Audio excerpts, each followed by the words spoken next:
I told you about calling a guy in Chicago who told me that he wanted me to write an inventory. His name was Paul Martin. And Paul at that time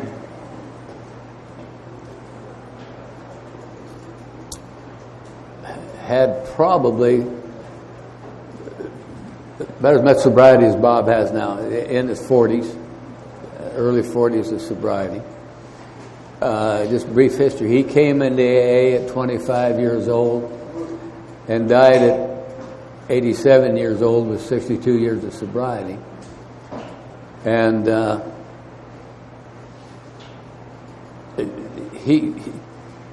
when he made a statement about the program and just about anything else he was talking about,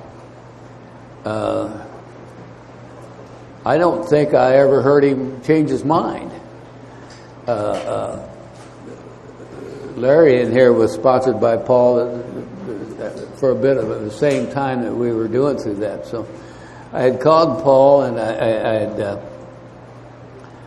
asked him to help me, and he had me write the inventory. And I had written that whole new inventory again, and not very long, maybe over a weekend, a couple more days. And I called him and told him I'd finished it, and he told me to be in LaGrange, Indiana. I guess he told me to be in Riverside, actually, in the same neighborhood roughly, and told me where there was a motel up in Chicago there, and he wanted me to be there by 4 o'clock on a Friday night. And so I got there just in time to get a room at this motel.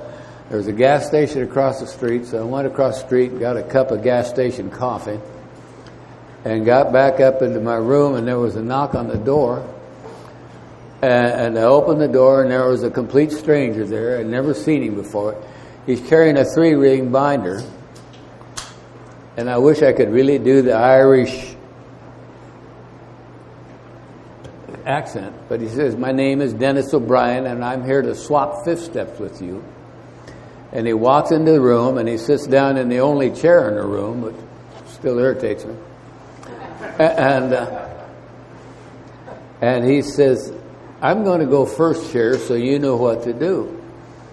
And so he opened his binder, and he starts reading an inventory. And I'm listening. And he's talking about a lot of the same stuff that was in my inventory. And I think he said he was 29 years sober at that time. Did I say that? I don't remember. But he had been going through it. And he had been behaving during that time very similar to the way I had been. And like me, he had written lots of inventories. He knew how to write inventory without dealing so much with the drama. Very little bit. So we could get to it fairly quickly. When he completed his fifth step with me, I shared mine with him. We spent a few minutes afterwards comparing notes, because I had picked up some stuff he'd missed, and he'd picked up some stuff I had missed. And he moved on. I went and got another cup of coffee, and I came back, and there's another knock on the door. And this guy's name is Chuck, I think, or Charles. And he was a stockbroker from downtown Chicago. It sounded like he was a thug off the streets. And told me he was there, and he was going to go first, so I'd know what to do. And so the same routine I did with him. And by noon that following Sunday, I had done that same thing with 9 different men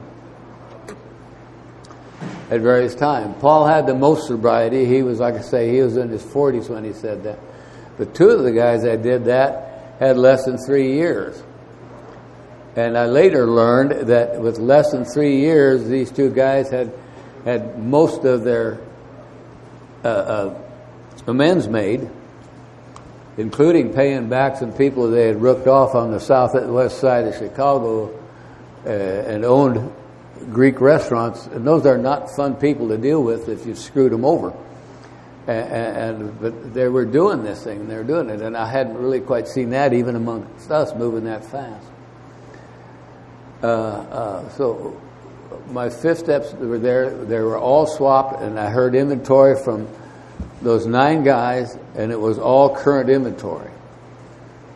Now, we heard a discussion earlier in here today where I was thinking about that, where we were discussing worshiping the steps instead of the maker of the steps, instead of living in the love of this individual in the program here. And so I'm sitting watching these guys, and I'm learning from them. I thought I knew it all at that point, but apparently I didn't, because here's the guys were getting this program much quicker and much more, so much better well done than I had in the past. And I'm sitting there watching this, and something's going on with them that it really worked. And if you were ever to pick up anything that you found that Paul Martin has written, Tarek reminds me, Tarek, I love to catch them when they're looking at their iPad. God, I love that. Our next session is going to be on AA courtesy. What do you think?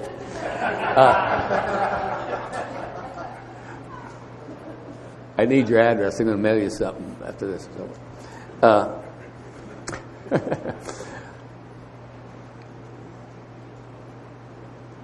In all those cases, all of those had a comment, and it was an interesting comment to me, and I'll share more about that with you later.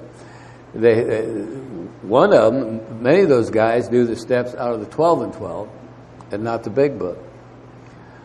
But it was interesting because when we were swapping inventories, there was very little difference going on. Some of the language is a little different, but if you were paying attention, they were touching on a lot of the same stuff. Now, that may sound like heresy to some of us in here, but it really wasn't. All I'm doing to kind of get you is to soften your attitudes about people who are working in the program, because there's long-term sobriety in that group, and it covers probably all of the South 48 states and part of Canada. Wouldn't you think, Larry, that awful lot of people have gotten help out of that group? Many of them were AA members who approached Paul with many years of sobriety, and their choice was suicide, homicide, anything but staying sober. And they were sat down and they were given the same litany that I was given to get involved in this, and a promise it would work. So I did my 5 steps, and after Paul left on Saturday night, I was told I was supposed to meet him for lunch or late breakfast at a coffee shop up there. And I was to go ahead and do 6 and 7 before I left. And so they left and went to that meeting. So anyway, I did. I took the book out. I said the 7-step prayer, and I meant it. I can't say that it had the impact on me that it had when I did the 3rd step, but it was huge. But what I want to tell you is when I met, not all of them were at that breakfast, but I think 4 of them were, and we started the discussion after breakfast by saying the 7-step prayer again. And these guys very often would do what I would call a 10th-step inventory, or swap inventories briefly and all that. But they would end phone conversations, just talking back and forth with each other, with the 7th-step prayer.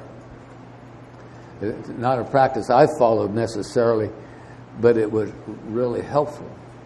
And I can't find anything where that's doing that stuff wrong. It's not doing the program. So if somebody makes a suggestion that maybe you might want to try that, I offered it up as it's been a great experience for me, and I miss talking to those guys too. They all moved on without me. You're up. I'm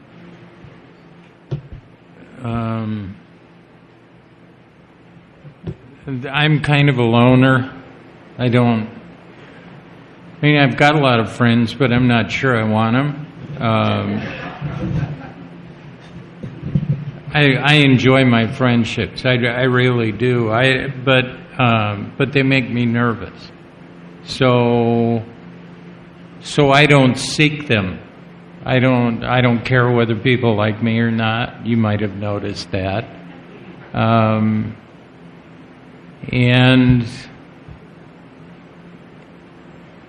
when I started in Alcoholics Anonymous, the only guy that I really let close to me was Don. And I wrote this inventory. It took me like a month and a half to write this thing. And I was a salesman, and I was traveling over the road a lot, and I would get into motels at night, and I would just sit down. I'd get something to eat, and then I'd go in there and sit down and write inventory. Now, my experience before sobriety was full of violence and just despicable behavior. And when I was doing it, it was just business back then, but, when I started developing a social conscience and I started developing a moral compass. And I thought, oh my God, I'm surprised anybody talks to me if they knew where I'd been and what I'd done and all that stuff. So I wrote it all. And what they kept saying to me was, don't leave anything out. And I went, like what? And they go, like you're take it to the grave stuff. And, somebody says that to me, I know just exactly what they're talking about. It's all the stuff I would never share with anyone under any circumstances, because it's too embarrassing. Normally it has something to do with sex, just so you know.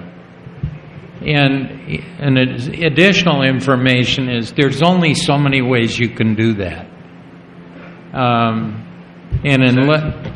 Sex? Yes. And unless you're on a rocket ship with a laser and a rubber chicken, and it's all been done before.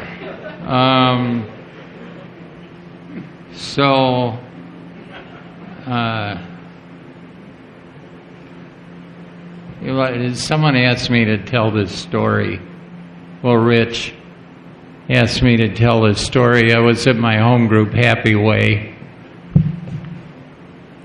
and there was a new guy in the room, and we were having a meeting on sex inventory. And he started turning red, this guy. So you could tell he absolutely had to say something. And he turned redder and redder, and he looked like at some point he was going to explode. And finally he jumped up in the middle of the meeting, and he said, and if any of you sons of bitches tell me that you haven't done it with a farm animal, I'll call you a fucking liar.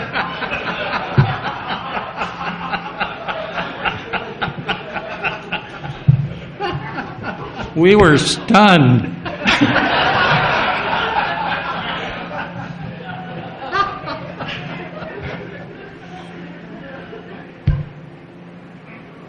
My last funny experience with that was we had a young lady in the room, an attractive young lady, and she was talking about how promiscuous she was when she was drinking. And when it got around to me, I said, where the hell were you when I was drinking? And she said, I wasn't born yet.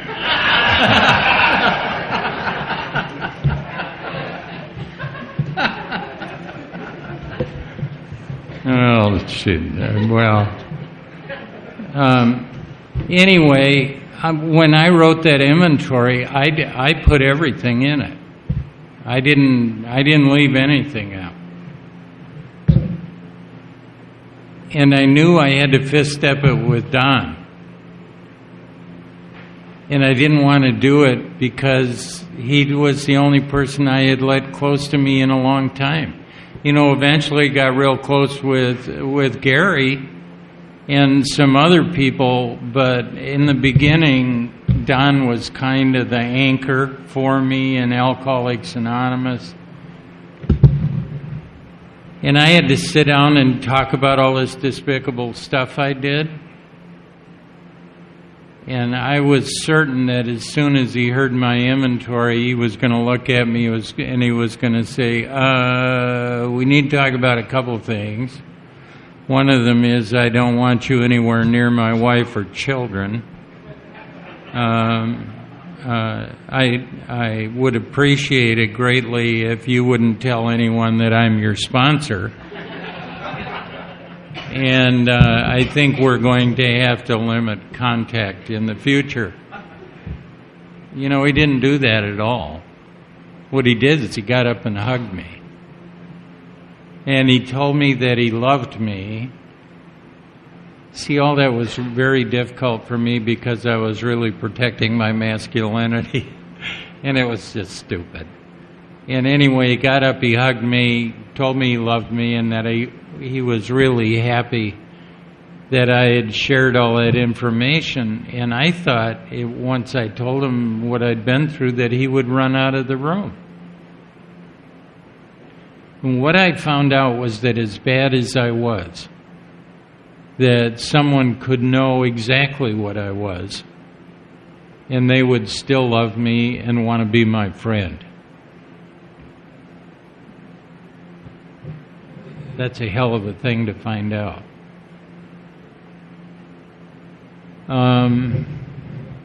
I've done a lot of fifth steps, gee whiz. I do a lot of fifth steps with people that I take through the steps. Now I have to alter that periodically, because if you're taking people through the steps, they'll let you get away with stuff while you're fifth stepping with them because they don't want to irritate you or whatever that is, whatever that motivation is. So what I do periodically is I go back to people who are long-timers and tell them I'd like you to listen to my fifth step. I 10-step with Gary. I 10-step a ton, and we'll get to that, but it's something you really ought to pay attention to in the work, because it shows you how to get out of yourself. And so it's very important, and we'll talk about that later. But today, my fifth steps are almost embarrassing. I mean, they're just chicken shit. It's little picayune-ish stuff you wouldn't... That's a word down here, isn't it? They're little pedestrian things that we do that we're just embarrassed about. I shouldn't be doing that stuff when I've been sober this long, and I keep telling people I'm trying to live a life that's pleasing to God. Well, that doesn't look like it. So mostly my fifth steps these days are embarrassing. The early ones had all the big stuff in it. Once you've made a decision to live by spiritual principles,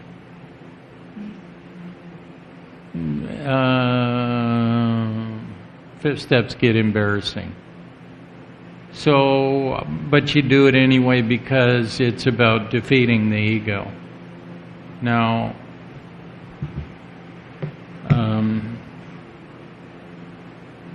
this doesn't have any, well, I don't even know if I should say this. One of the best ego, Bill Wilson made a big deal out of the ego. And he said that recovery in Alcoholics Anonymous is ego deflation at depth. One of the best ways you can defeat the ego is by writing inventory and fifth stepping it. Also making amends. It's a big ego deflator. I've got one more inventory I need to talk about too. Okay. So If you want a good book about the ego, and this shouldn't even come up in a meeting, but Eckhart Tolle wrote a book called The New Earth, and the whole book's about the ego. And he agrees specifically with Bill Wilson in that the ego is the enemy. And see, I know from my own experience that my ego tells me that nothing is ever going to work for me, and I'm too damn stupid to succeed and all that stuff.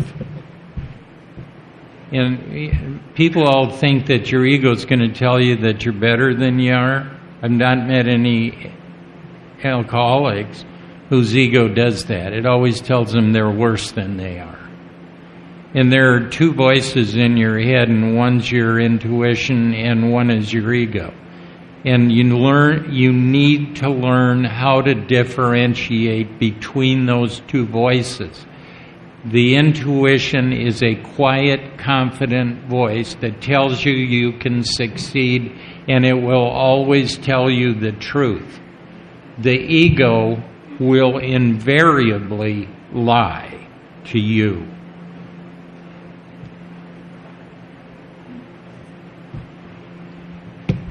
So it's important to find a way to get rid. You can't kill the ego. You can deflate it, but the problem with the ego is that it's resilient. And if you fail to stay in some sort of spiritual work, the ego will regenerate itself.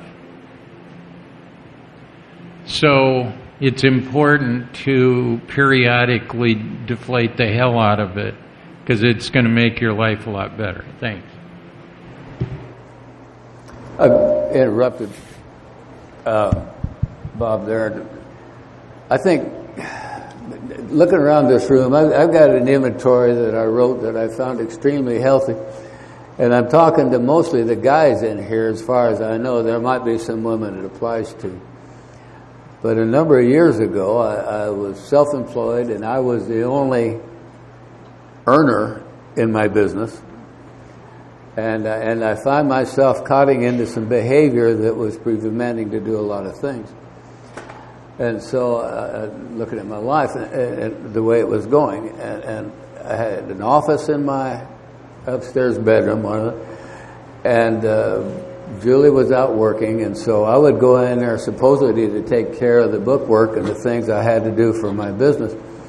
And I'd find myself looking at pornography. And while this went on for a little while, the more I did it, the more sleazy I felt about myself, the worse I felt about my behavior there and what it was doing. Who is that guy that had the kids' TV show that they caught in a porno? Oh, Pee Wee Herman. And I thought, God, I'm no worse than that monkey. And so working with this and resenting it and seeming unable to get away from it.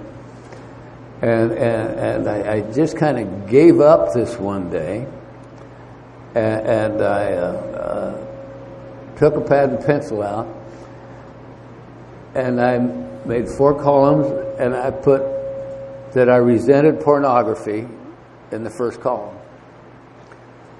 And the second column, I put I hated it because it was destroying my sex with my wife, with my family, and just the intimacy in general with Julie. It was interfering with, and it was doing that.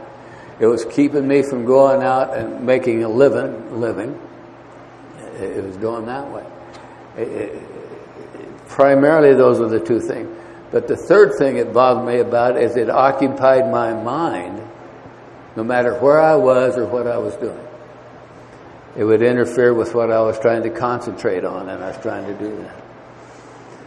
And then I took it to the third column, And you talk about destroying your self-esteem. Just picture yourself standing there like a little kid with doing it.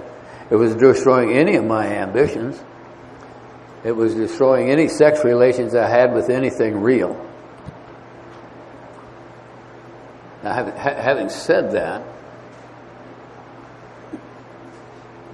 my wife was not aware of that at that time. She's heard this inventory because we've done couples workshops together and that sort of thing, but it's not the most comfortable thing for me to discuss with her when she's around, but she's very much aware of it. So if this is on tape, it's not going to bother her. But the lie we were living around there, it was destroying our relationships and our intimacy. But then they would turn around, and there were times I had to use porn to be intimate with my wife. Now, there's some real dishonesty in there. And as I looked through the fourth column, it was entirely selfish, self-seeking, dishonest, and frightening, and at depth in all of those instances. And I've gotten where I like to bring these up in these situations and be a little more honest. Because I look around the room, and there's a boatload of men in here, and I'll bet you 90% of us in here are messing with pornography. And if you think it's a bad issue and we're going to keep it hush-hush, it's too fucking late. We're trapped. And that's what's happening with it. I have a guy I'm working with who attends the old LaGrange group now. And he's in a relationship. He's going to get married, and he has talked with me about doing this. And so I shared this experience with him, and he said, "You got to be kidding." And I said, "No, I'm not kidding. I found that treating pornography the same way we treat principles and resentments and institutions, it's worked well for me." And so I gave him the same hints I gave you on getting started in doing it. And he called with a fifth step on it, and he nailed it. And he says, "Well, what did you do then?" And I said, "I have 2 laptops and a cell phone. And as far as I know, any potential way to get pornography in those 3 devices is blocked." I had physically done that. Now, having known I've done that, I haven't been tempted to, not even when I'm home alone. What a concept. It's crazy. So I just want to throw that out. When we're talking about going through all of our lives, we're talking about going through every little secret and dirty little slimy thing we think about and do. With that. So just give you a little something else to think about. So now you understand we inventory principles, old ideas, if you will. How about that for an old idea? Look at some poor girl who's loaded on drugs and doing the drugs and doing pornography to make money to get her next hit, and thinking we're the real Romeo of the world. And looking at that, look at that lie.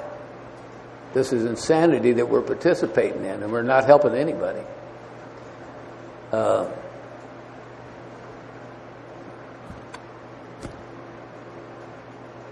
I guess that's enough.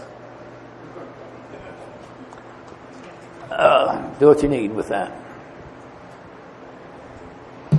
I got to tell you, I don't like talking about that. The only time I like that one was somebody calls up and says, "Thanks for bringing that up in that meeting. I would never have had guts enough to bring it up." With that, so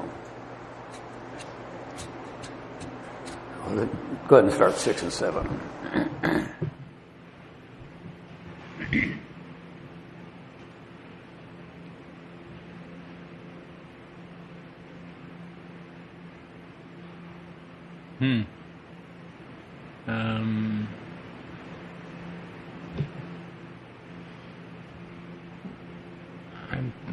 I've got kind of a blank mind at the moment.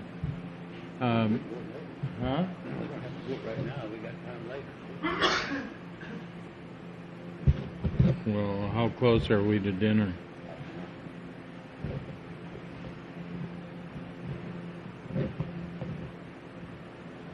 what I can tell you is that 6 and 7 are very important steps to me. And 6 is about having the willingness to be rid of all those things that we found in our inventories. All those defects of character. And one of the things that I found out was that those defects of character that I found in the inventory in the 5th step, to some real degree, were the ways that I protected myself.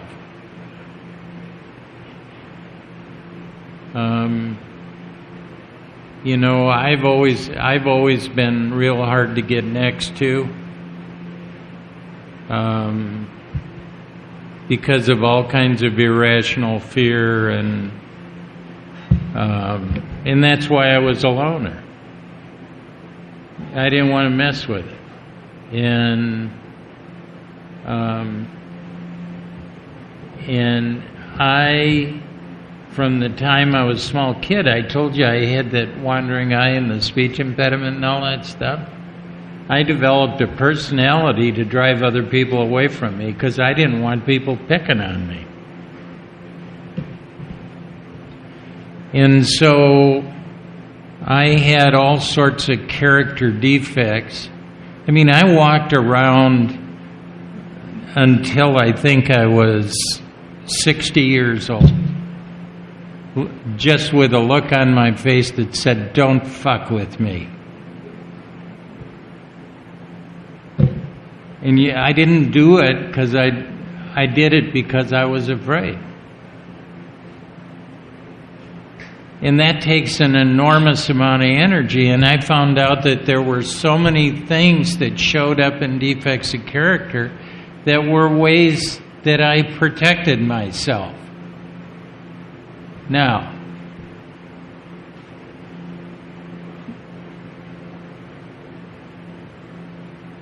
the next thing that you have to do is say this prayer in the 7th step, where you tell God that He can now accept all of you, good and bad. Except I don't know what's good and what's bad. I've told a number of people in here privately that they had the skills and abilities to become useful to God, uniquely prepared to do God's work in some specific area, and that it's our job to find out what that is.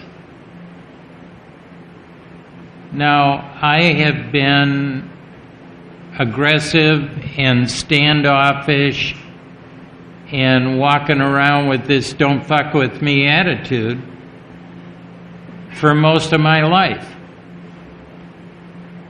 And I've asked God to remove it numerous times. And I have been more than prepared for God to take it.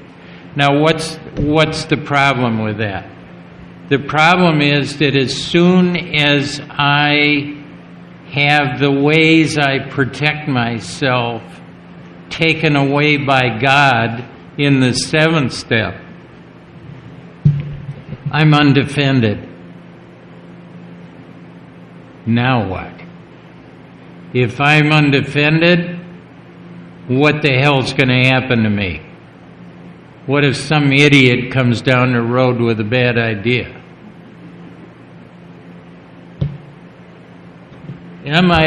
This is about trusting God, so help me. Am I willing to be rid of all of those things I protect myself with that are defects? Their attitudes, their actions, there are all sorts of things, so we don't get roughed up or mistreated or whatever it is. Am I willing to leave myself undefended? Well, you know what? Try it. See what happens. Leave yourself undefended and find out whether God's really got your back or not. Okay? This is risky business. And putting yourself on the line is this spiritual exercise about whether God's really got your back or not, or whether all of this stuff is just total bullshit. You willing to risk that? See, we've been talking about one right after another here. About, are you willing to put everything on the line? Are you willing to involve yourself in all of these steps that put you at risk? It's a perceived risk. It isn't a real risk. See, we think, well, maybe God's got a bad attitude. And maybe he just wants to hurt me because of all the stuff I did. But see, we have all of these opportunities to trust God, step after step after step. And are you willing to step up and find out whether this thing works or not? I asked God to remove this sort of aggressive attitude and all that other stuff that was going on with it. And I kept wondering why God wouldn't remove it. And some smart ass came up to me and said, it's because you don't want him to remove it.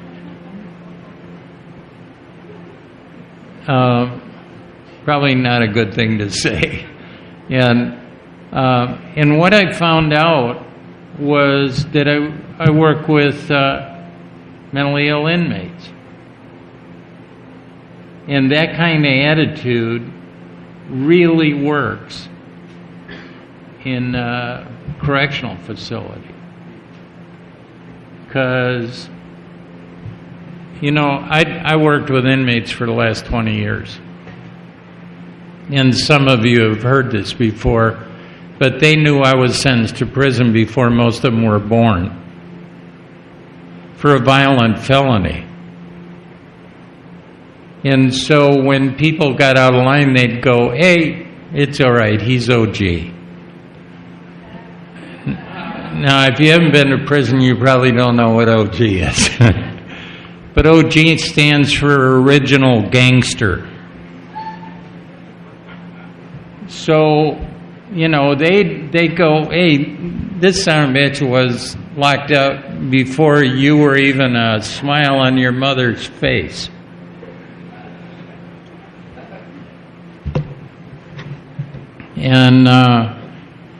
And so that's all part of that attitude. And I worked 20 years with extremely dangerous people and never got a scratch. And carried a message. You know, my kids think it's... I have 5 sons. And some of them want to take over that business. And I said, you all went to college, so you don't have to take over that business. And I'm going to close it down because I don't want you in that business. I'll do it to make enough money to get you all through college so you're prepared to go on about your life. And so, frankly, I have enough to retire on. But I don't want you waking up every day knowing you're getting in front of a bunch of people that could kill you for a nickel. Some of the sociopaths that I met in prison were guys who had been gangbangers from the time they were about 12. And they truly would kill you for nothing at all. And I don't mind doing that because I have kind of an odd personality. But I don't want my kids doing that. I want my kids to be lawyers and engineers and all that stuff. And that's what they are. But God can make us useful. You know, in the next 6 months, I'll be completely retired, and I don't have to worry about anything. I mean, God has given me everything I need to be comfortably retired. And all I had to do was trust where He took me. You know, the first 3 times they told me I had to go work with inmates, I had just sold a printing company where I had 125 employees, and I thought I was retired. And this guy said, well, come over and work with inmates. And I went, bullshit. I got enough antisocial people in my life without going out and looking for some. And it turned out to be this wonderful opportunity to not only be of service, but to become financially secure. So, you know, God's taken me down some funny roads, and every once in a while I'll refuse them. And He'll keep putting them in front of me till I take them. Don't you think it'd be fun to have that kind of experience?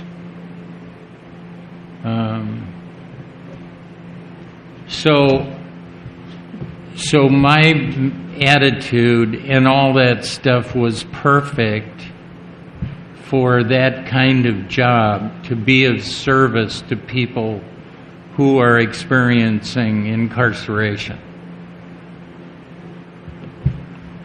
Good. So that's what I assume. That's why God never took away the kind of aggressive attitude that I've always lived with, because it protected me through that whole experience. Do you know this is the first time in my life, in my adult life, when I haven't been in dangerous situations? Starting with the military, then going to organized crime, and then going into working with prisoners.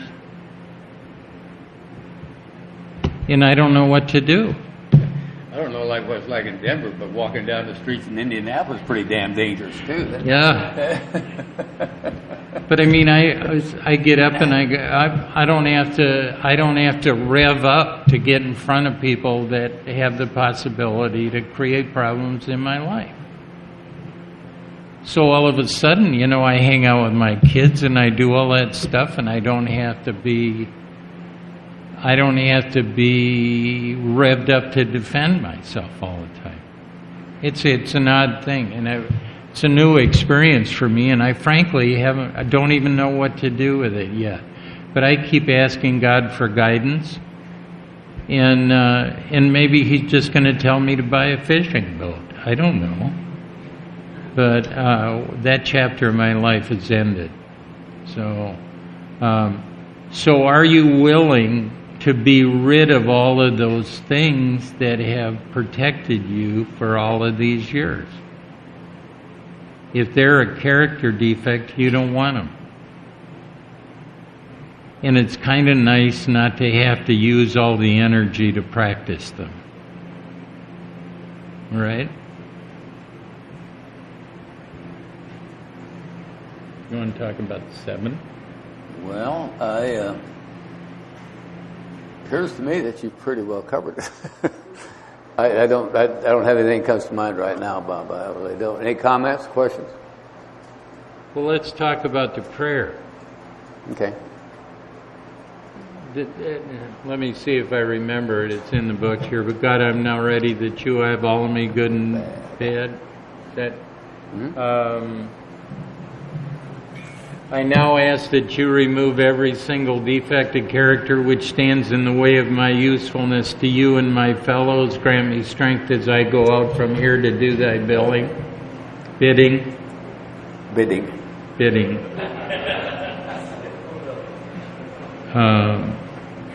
There's an amen on the end of it. Yep. Somebody talked about that today. There is no amen at the End of the third step. So this must be it. So let's look at that. God, I'm now ready that you have all of me, good or bad. I can tell you from my own experience that I don't know the difference. See, I always thought the aggressive stuff ought to go away, and God kept it. And I asked Him with an absolute willingness to be rid of it. And He kept it there, and it was useful. I suspect that it's not useful anymore. And I just soon not do it anymore. So that some of that stuff becomes habitual. But I don't know what's good and bad. So all I'm saying to God is, make me what you want me. Take the stuff you don't want. Leave any stuff you think is okay. And let's move on. And then it talks about asking God to remove every single defect of character which stands in the way of my usefulness to Him and my fellows.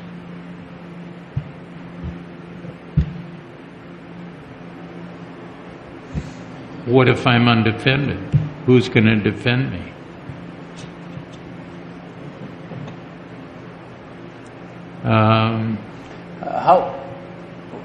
What would usefulness to Him be that would be different from being useful to our fellows? It seems to me, if He's going to ask me to be useful, He's going to want me to do something for my fellows, or with my fellows. See, I just think it's trying to live life that's pleasing to God. If I don't think it's pleasing to God, I don't want to do it. What I found out is that God wants me to have fun. God isn't this real dour kind of presence. You know the part in the book about carrying the vision of God's will into all your activities? So every time I would change activities on the days that I would do this, I would virtually make a plan. It would be part of my plan for the day. And part of the plan was to get up and carry the vision of God's will into all my activities. So every time I changed activities, I asked that God be a part of it.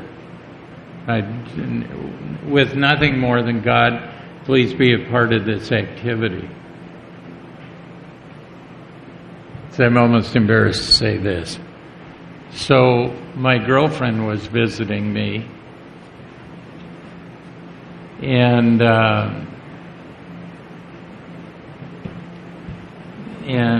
we were going to go have sex. And I said, you think we ought to ask God to be a part of this? I mean, we were changing activities. And she thought that was a great idea. And I said, God, please be part of our sexual activity. And it was wonderful.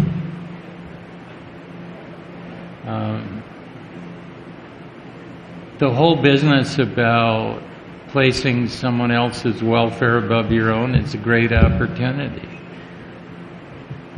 And openly loving someone and not being embarrassed about sexual activity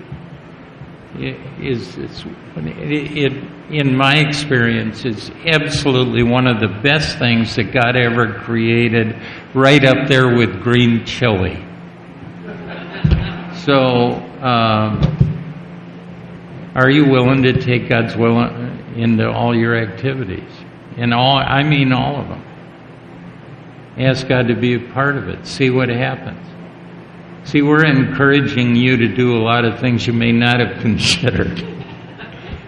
But But God's part of everything. And there are so many beautiful things in life. And if you're a fan, does anybody in here read Thomas Merton?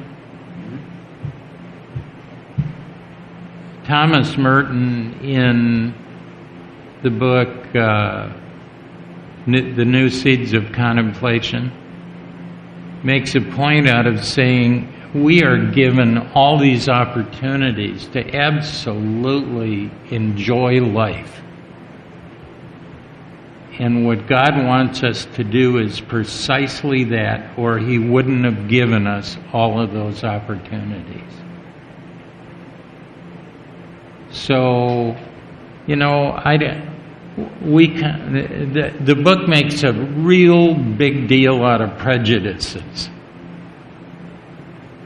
And I have prejudices about everything. I have prejudices that the church taught me. I have prejudices that I learned growing up. I have prejudices from the directions given to me by people I lived with, parents, foster parents, all this different stuff. And most of them don't hold water. And what Thomas Merton said, Thomas Merton was a Trappist monk, a Cistercian, and was a very bright man. And he says, God gives us all this stuff. If you're not enjoying it, you missed the point. Life can be joyful, and if your life is anything other than that, you got too much bullshit in your head. And now is a good time to change your mind.